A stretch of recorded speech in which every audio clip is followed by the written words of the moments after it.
Alunos queridos de todo o Brasil e fora do Brasil, a graça e a paz do Senhor Jesus. Para os muitos que não me conhecem, eu sou o pastor Luiz Rigonato e será uma honra estar com você nesses dias para compartilharmos dessas verdades profundas que estão ensinadas pelo apóstolo João. E, na verdade, o evangelho que vai ser o Evangelho de João, que vai ser o propósito da nossa matéria, do conteúdo, de tudo que a gente vai estudar, nós vamos estudar o mais profundo dos evangelhos, não tenha dúvida. Como você já aprendeu, e não é demais repetir, em Mateus, Jesus ele é apresentado como o Rei dos Reis, Rei dos Judeus, mas Rei dos Reis. Em Marcos, Jesus é apresentado como o servo sofredor. Em Lucas, ele é apresentado como o filho do homem. E aqui em João, Jesus será apresentado como o filho de Deus. Aqui, irmãos, na perspectiva de Deus, do filho de Deus, nós vamos estudar a respeito de Cristo. E o que vemos no Evangelho de Deus é que Deus não está requerendo um cordeiro ou pão. Porque, na verdade, Cristo é apresentado como o Cordeiro de Deus que tira o pecado do mundo, e ele é apresentado também como o pão da vida. E, assim, dessa perspectiva, nós vemos que Deus não provê apenas o caminho, não provê apenas a verdade e a vida.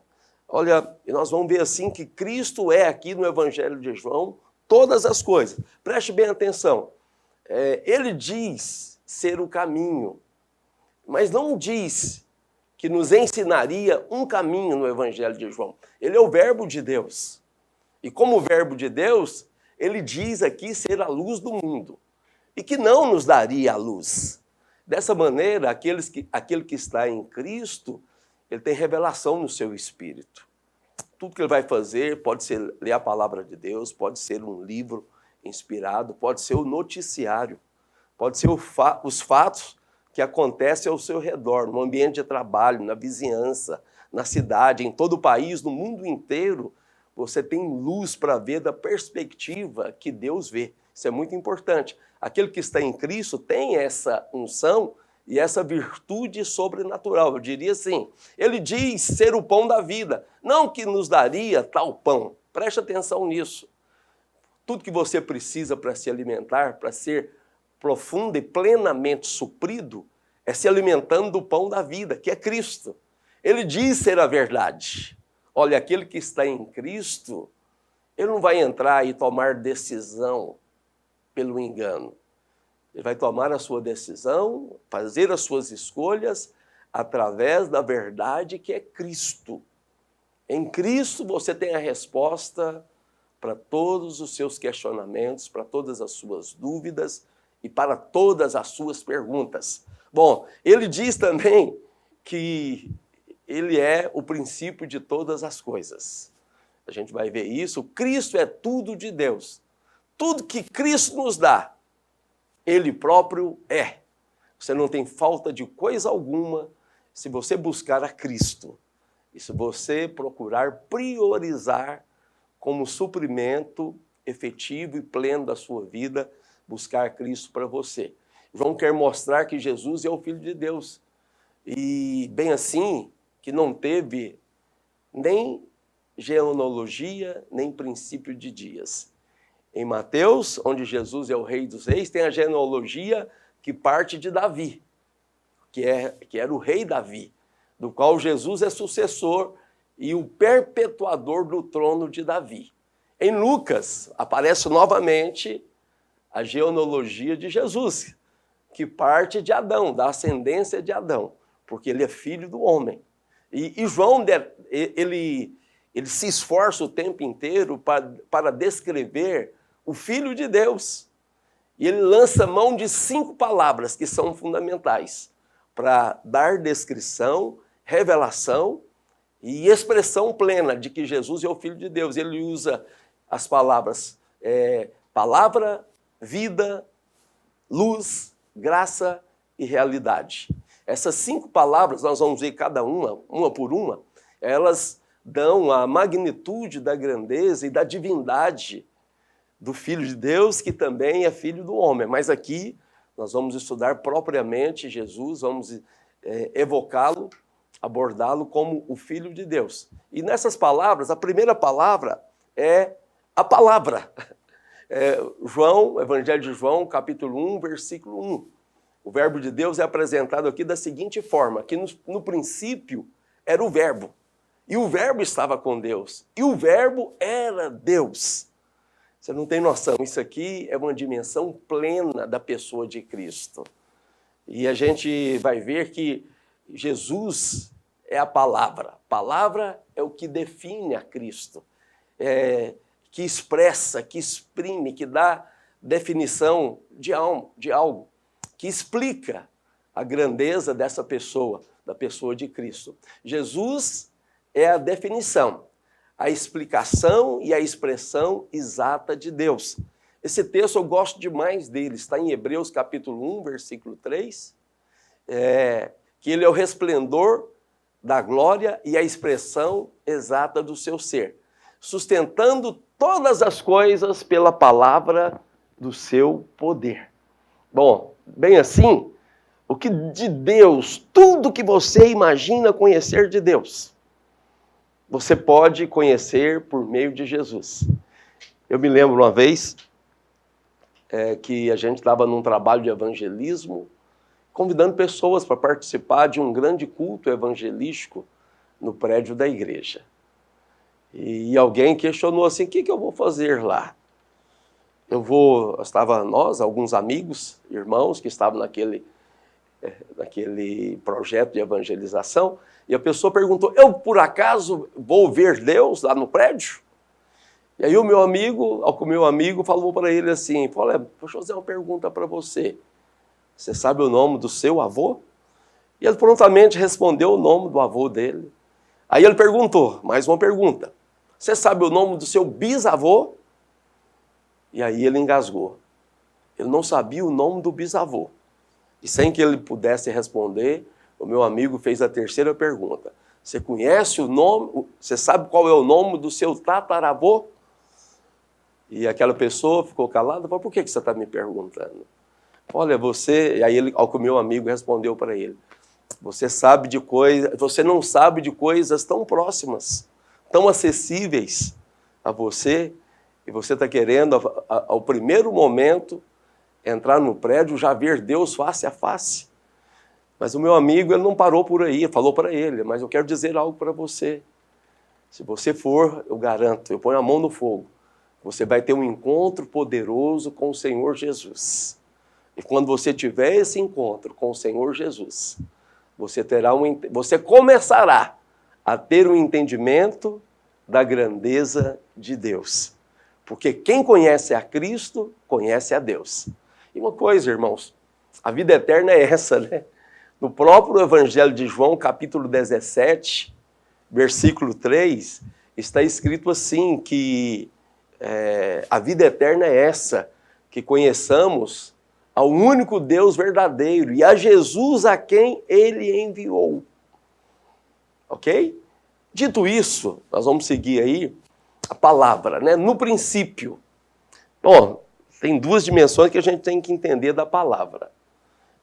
No princípio, um dos significados da palavra de Deus é que, no princípio, quando João está escrevendo que no princípio era o verbo, e o verbo estava com Deus e o verbo era Deus, isso é num momento que não se registra data, na eternidade passada.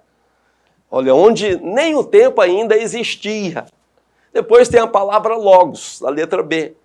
Você sabe que o logos, o original dele é verbo, que significa literalmente palavra. E aí, uma expressão, é uma premissa que nós sempre citamos, é um clichê, mas é uma grande verdade, é bíblico, está na palavra de Deus, que Deus e a palavra são um. Quando Deus fala, a sua palavra é Ele próprio se propagando. Quando você ouve a palavra de Deus, você está ouvindo o próprio Deus. versículo 3 de João, capítulo 1, diz assim, que todas as coisas foram feitas por intermédio dele. E a saber, sem ele, nada do que foi feito se fez. Esse é Jesus. Tudo que Deus faz, aí é uma outra premissa poderosa. Tudo que Deus faz é pela sua palavra e pelo Espírito. Isso é poderoso, né, irmãos?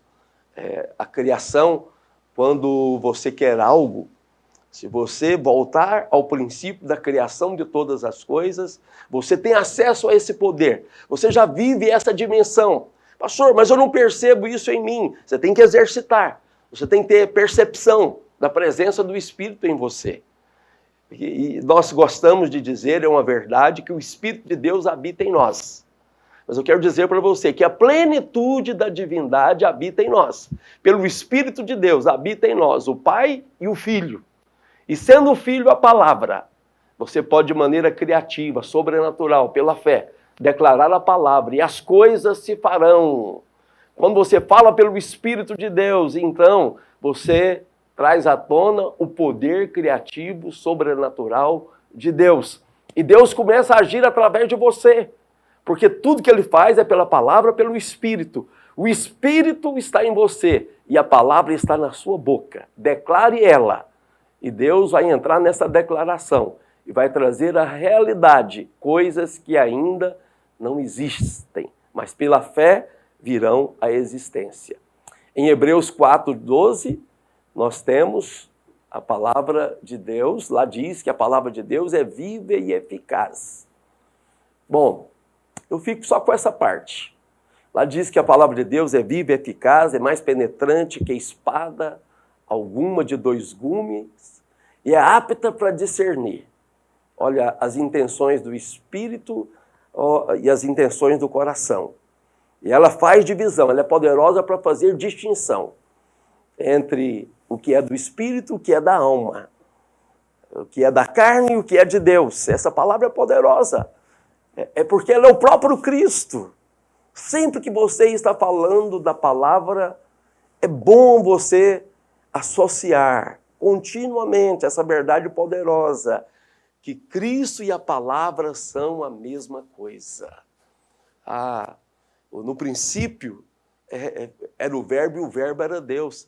Ele é a palavra de Deus. Esse é um dos poderes sobrenaturais da palavra de Deus. Outra coisa que está escrito em Romanos 10:17. A palavra gera fé, ok?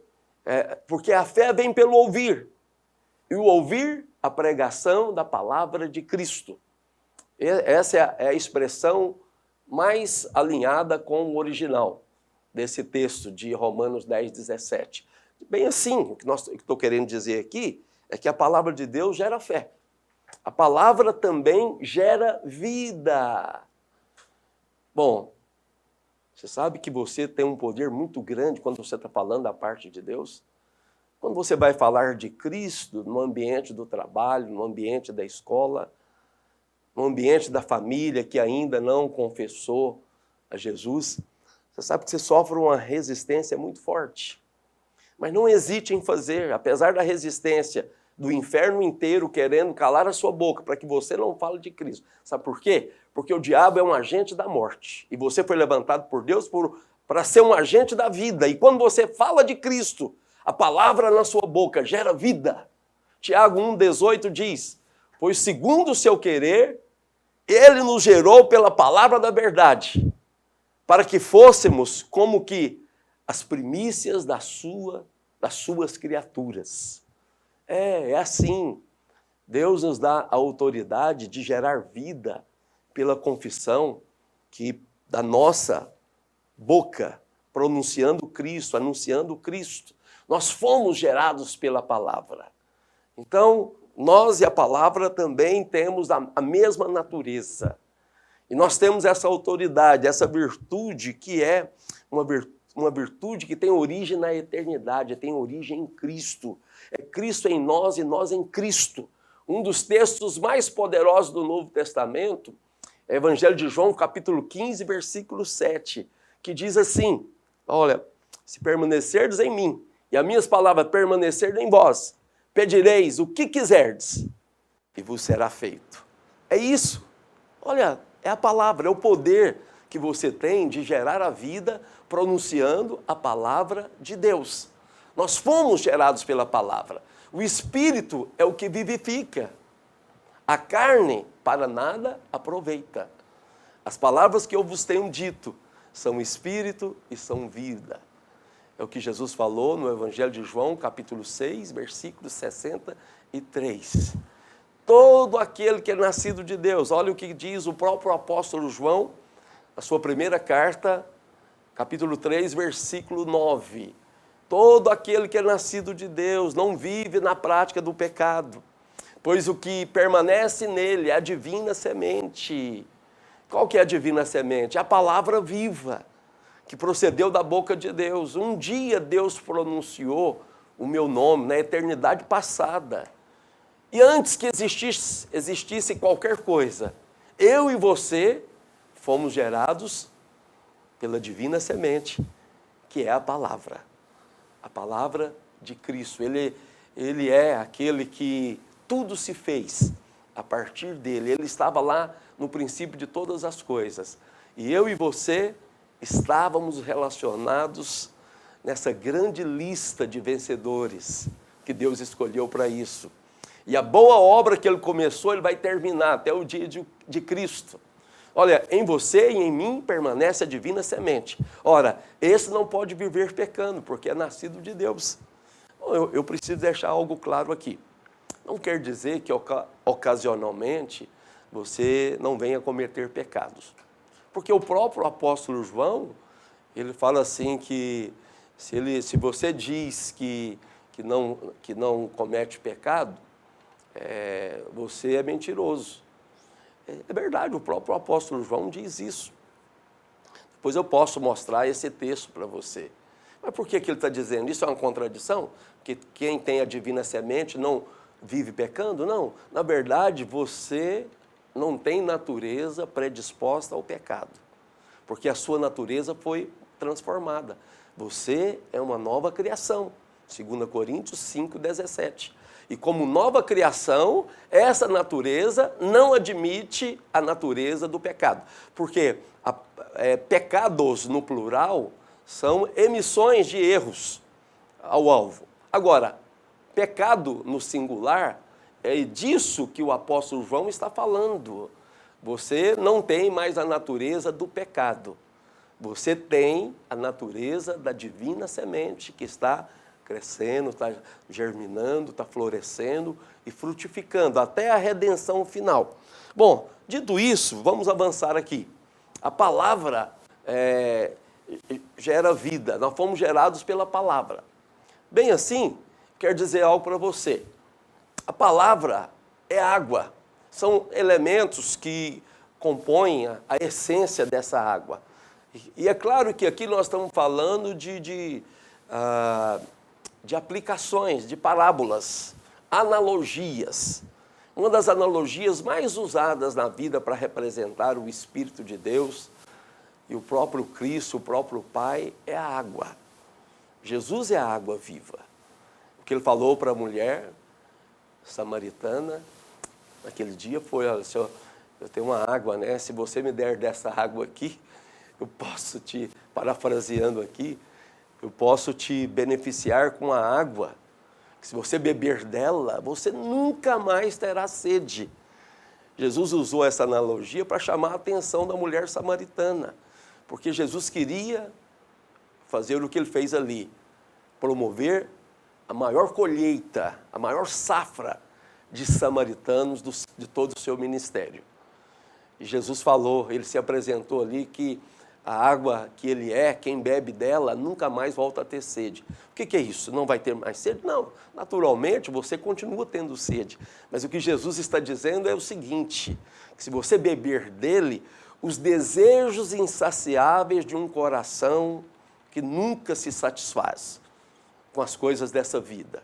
Em Cristo, quando você bebe dele, tudo aquilo que era insatisfação transforma-se no prazer por servir a Deus por estar diante dele. Dessa maneira, essa água viva, em João capítulo 13, versículo 10, Jesus disse assim, olha, quem é que se banhou, que não necessita lavar senão quem se banhou necessita lavar senão os pés. Quanto ao mais, está todo limpo.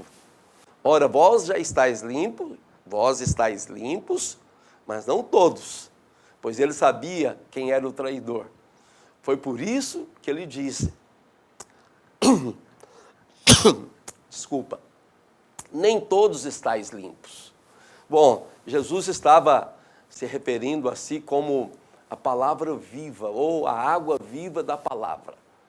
Porque quando lá no Evangelho de João, quando Jesus lavou os pés dos discípulos e Pedro propôs que fosse lavado o seu corpo inteiro, Jesus disse, olha, você não precisa ser lavado por inteiro, porque vocês já estão limpos pela palavra que eu vos tenho falado. É a mais forte aplicação da palavra para nós entendermos. À medida que você ouve a palavra, você está me ouvindo aqui agora, está acontecendo o quê? Você está sendo limpo, você está sendo purificado da poeira do mundo, as más conversações, as más influências e tudo aquilo que é ruim nesse mundo, é tudo, o mundo que jaz no maligno. E à medida que você ouve a palavra, você é purificado por ela. A palavra também é alimento. A palavra, ela é um alimento. Quando você ouve a palavra, você está comendo de Deus, do pão vivo que desceu do céu. Jesus disse assim, em João capítulo 8, olha, eu sou o pão vivo que desceu do céu. Quem de mim se alimenta, por mim viverá. Olha, é um suprimento eterno, perfeito, no qual você não tem falta de nutriente algum para a sua vida. Jesus respondeu, está escrito, não só de pão viverá o homem, mas de toda palavra que procede da boca de Deus. Mateus 4:4. Ele também diz em João 6:48, eu sou o pão da vida, vossos pais comeram do maná no deserto e morreram. Este é o pão que desce do céu, para que todo aquele que dele comer não pereça. Eu sou o pão vivo que desceu do céu. E se alguém dele comer, viverá eternamente. Isso é poderoso. E ele conclui dizendo, e o pão que eu darei pela vida do mundo é a minha carne. Quando ele morresse na cruz, como um sacrifício vivo, para sofrer as punições, as minhas maldições, os meus pecados, todos os meus erros, e se fazer injustiça, impureza, pecado lá na cruz. Ele que não conheceu o pecado, se fez pecado lá, para que eu aqui na terra seja a sua justiça, para que você, como aluno do curso pastoral, pelo telepresencial, você seja puro, vencedor, seja justiça de Deus aqui na terra, onde e quem o maligno não toca. Isso é maravilhoso. É bom demais para ser verdade, o melhor de tudo, que é uma grande verdade. Outra coisa que a palavra de Deus ela é arma. Olha, ela é arma. Pastor, é arma de ataque ou é arma de defesa? Sabe, ela é arma para tudo aquilo que Deus necessita em você. Necessariamente, ela vai ser uma arma que vai cortar a cabeça de espíritos malignos que estão atacando, atormentando a sua mente. Mas a palavra de Deus é arma. Tomai também o capacete da salvação e a espada do Espírito, que é a palavra de Deus. Preste atenção em algo. Eu sei que às vezes você pensa que você tem que aprender o seminário para ter habilidade para enfrentamentos de espíritos malignos e do próprio diabo. Não necessariamente é para ser assim. Na verdade, toda a armadura descrita em Efésios capítulo 6 é para resistência, é para preservação de tudo aquilo que Deus já conquistou. Ah, mas eu queria guerrear com o diabo, com o demônio. Não é necessário. Jesus é que guerreou na cruz. Hoje, nós estamos aqui para preservar firmes tudo aquilo que o Senhor nos deu. É por isso que Efésios 6,11 diz assim: no demais, irmãos, fortalecei-vos no Senhor e na força do seu poder. Olha, nessa força e nesse poder, você se veste e reveste de toda a armadura, e aí você preserva tudo aquilo que Deus já conquistou. Toda vitória é preservada pela espada do Espírito. Bom, isso é no nível espiritual de uma mente renovada. É uma informação que está baseada na mente renovada, onde o Espírito que conhece tem a revelação de que a palavra, ela mantém preservados todas as bênçãos, tudo aquilo que Deus nos deu e foi conquistado na cruz. Bom, Apocalipse 12:11 diz: eles, pois, o venceram por causa do sangue do Cordeiro, por causa da palavra do testemunho que deram, e mesmo em face da morte, não amaram a própria vida. Olha, isso é poderoso. Olha, a palavra do testemunho de tudo aquilo que Deus fez, a palavra do testemunho da verdade da palavra, isso é um testemunho que dá vitória a nós sobre o diabo e os seus ataques. Guarde no seu coração o testemunho da palavra de Deus. E você vai ser muito abençoado por Deus, pode ter certeza disso. Avançando, a palavra nos transforma. Não existe outra maneira tão perfeita e tão poderosa de sermos transformados como a palavra de Deus em nosso coração. Tiago 1:21 diz assim: portanto, despojando-vos de toda impureza e acúmulo de maldade, acolhei com mansidão. Assim como você está sentado agora me ouvindo, essa é uma atitude de mansidão na audiência da palavra. Eu digo para você assim, que você está acolhendo com mansidão a palavra da verdade, que é poderosa. Quer dizer, acolhei com mansidão a palavra em vós implantada, a qual é poderosa para salvar a vossa alma. Essa salvação não é meramente, ainda que seja grandioso, mas não é apenas do fogo do inferno, da perdição eterna. Ela é poderosa para salvar a sua alma no dia a dia, de coisas ruins, dos enganos, das mentiras, das propostas. Eu sempre digo isso. De Deus vêm os testes, mas do diabo vêm as armadilhas. E se a palavra foi acolhida com mansidão, está no seu espírito implantada, ela vai ser poderosa para livrar você de tropeços, de quedas, de retrocessos, porque ela salva a sua alma o tempo inteiro. Glória a Deus. O que mais? A palavra é cura para o corpo. Assim será a palavra que sair da minha boca. Não voltará para mim vazia, mas fará o que me apraz e prosperará naquilo para que a designei.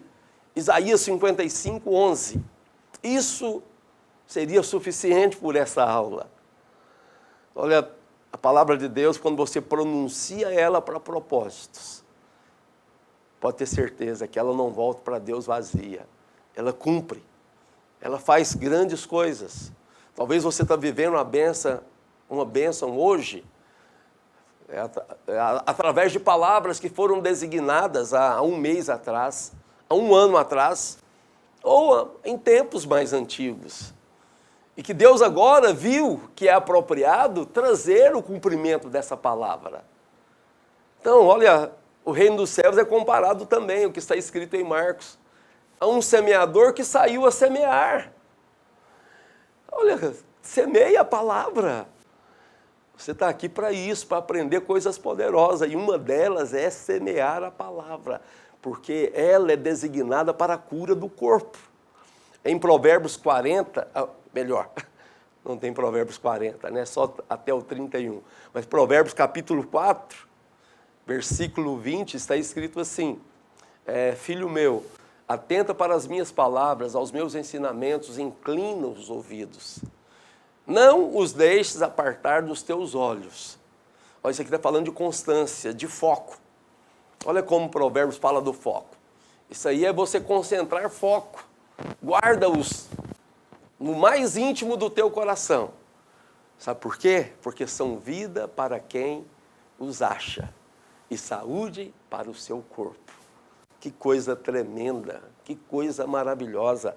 Anote isso, guarde isso, memorize isso. Faça bom uso.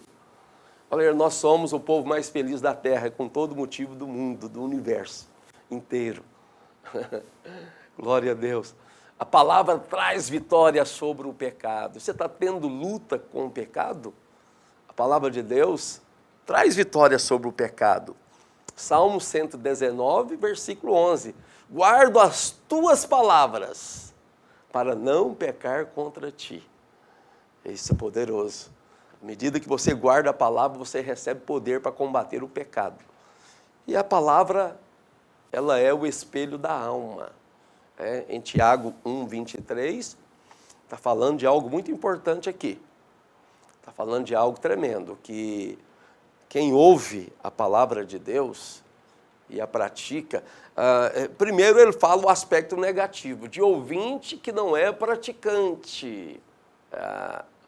Aquele que não pratica, ele se assemelha, ele é semelhante a alguém que olha no espelho, vê a sua imagem, assim mesmo ele se contempla, e depois ele retira. Aí depois que ele se retira do espelho, ele esquece da sua própria aparência. Mas aquele que considera atentamente, ou seja, aquele que põe em prática, isso é sabedoria. Sabedoria é colocar em prática aquilo que aprendeu. É aplicar, é a aplicação do conhecimento divino. E esse que considera atentamente na lei perfeita, a lei da liberdade, e nela persevera, não sendo ouvinte negligente, mas sendo ouvinte praticante, mas operoso praticante. Esse será bem-aventurado no que realizar. Você será feliz. Olha que dica poderosa. Certamente depois dessa aula você se sentirá muito mais abençoado, com certeza, muito mais. E aí, deixa eu avançar aqui com mais bênçãos para você, não para por aí. Bom, as palavras que nós temos aí, que é o eixo dorsal, o eixo central do Evangelho de João, são elas palavra, vida, luz, graça e realidade. Em segundo lugar, então, a abordagem de João da vida. No grego existem 3 palavras que são traduzidas como vida. Agora, cada uma delas mostra um tipo diferente de vida. É importante a gente saber disso para aplicarmos melhor para a nossa vida no dia a dia. A primeira palavra do grego que retrata a vida, que é traduzido por vida, é bios, é a vida biológica. A segunda é psique, que é a vida da alma. E a terceira, zoe, é traduzido como a vida eterna, ou seja, a vida do próprio Deus, a vida com a qual o próprio Deus vive, a vida profunda da divindade.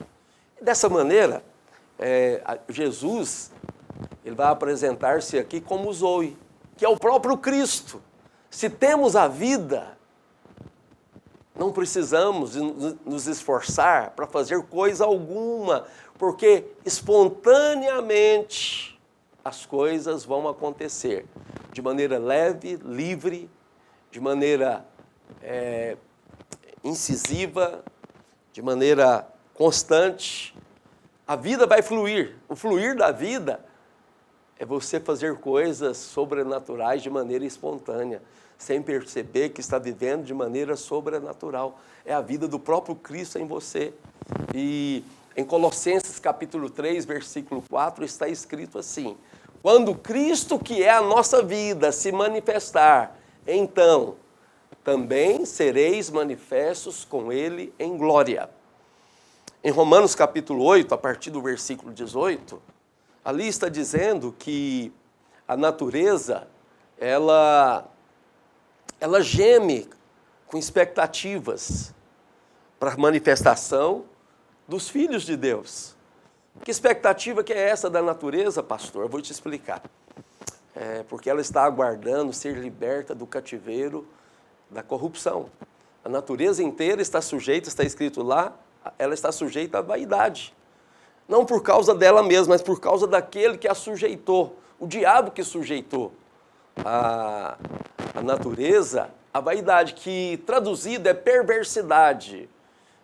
A vaidade que está escrita ali não é essa vaidade que a gente diz no dia a dia, que a gente usa como aplica para apontar alguém que é vaidoso com a sua aparência, que é vaidoso com o carro que tem, com a casa que possui. Não é isso.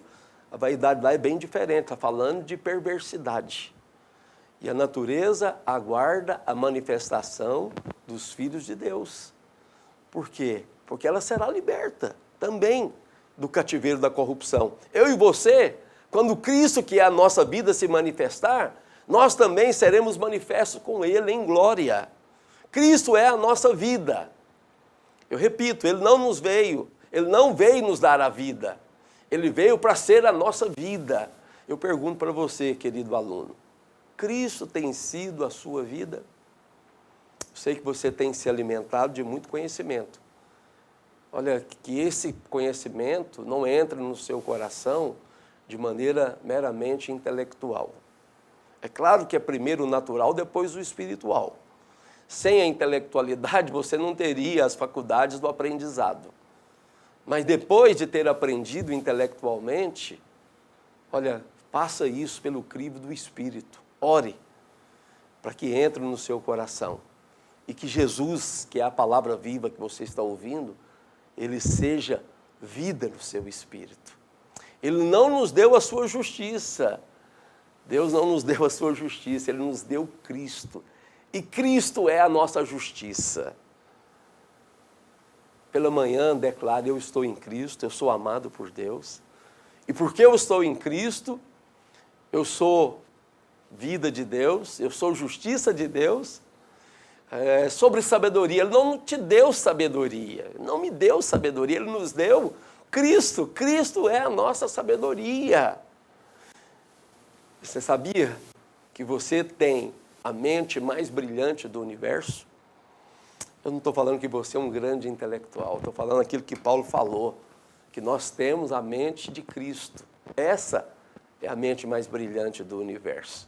Por isso nós podemos processar e aplicar com entendimento coisas que procedem da sabedoria divina, que é Cristo em nós.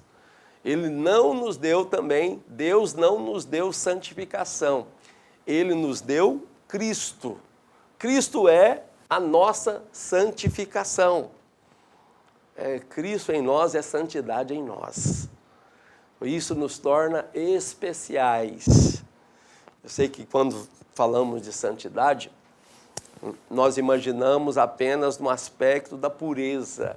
Não, santo, você é santo é porque você, escute bem, você foi separado para ser alguém especial em Deus, em Cristo.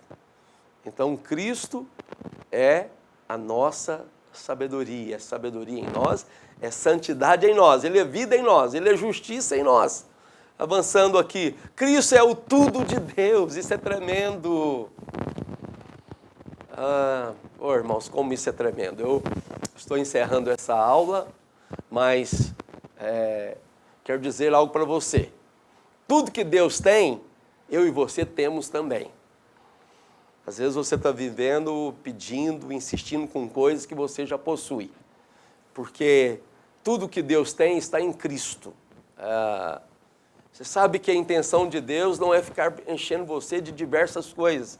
Ainda que Ele deseja que nós tenhamos abundância, a vida abundante, que nós podemos ter todo momento. Ele quer que nós tenhamos Cristo, porque Ele quer que você receba Cristo, porque Ele te deu Cristo. Olha, em Colossenses 3,11 está escrito, no qual não pode haver nem grego nem judeu, circuncisão nem incircuncisão, bárbaro, cita, escravo, livre, porém Cristo é tudo em todos. Bom, as pessoas geralmente querem muitas coisas de Deus, mas Deus sabe e nós precisamos saber. E a partir de hoje, quero que você não esqueça mesmo, que você precisa somente de Cristo, porque Ele é tudo em todos. Glória a Deus. Ele é a luz. Bom, Jesus não é um tipo de doutrina herética de panteísmo. Jesus não é uma manifestação etérea, de glória reluzente. Não, não. Quer dizer algo para você, Jesus aponta para Deus. E tudo aquilo que aponta para Deus revelam a glória do próprio Deus em Cristo. Você sabe que Deus não pode ser explicado, Deus não pode ser colocado num tubo de ensaio e definido. Mas quando você conhece a Cristo, Ele é a exata expressão do Deus da glória. É o que nós lemos em Hebreus 1:3. Agora, a luz é mais do que conhecimento da Bíblia, é a revelação do próprio Deus. É uma experiência interior que você não sabe explicar, mas você, como cego, diz, olha, eu sei de uma coisa, eu era cego e agora vejo. Eu era cego e agora eu sei que eu vejo Deus. E para encerrar, Jesus também, Ele é graça, a gente vai falar muito sobre isso, mas Jesus também é verdade. Ele é todas essas coisas. Ele é palavra, Ele é vida, Ele é luz, Ele é graça, Ele é verdade. E Deus abençoe muito a sua vida. Até a nossa próxima aula.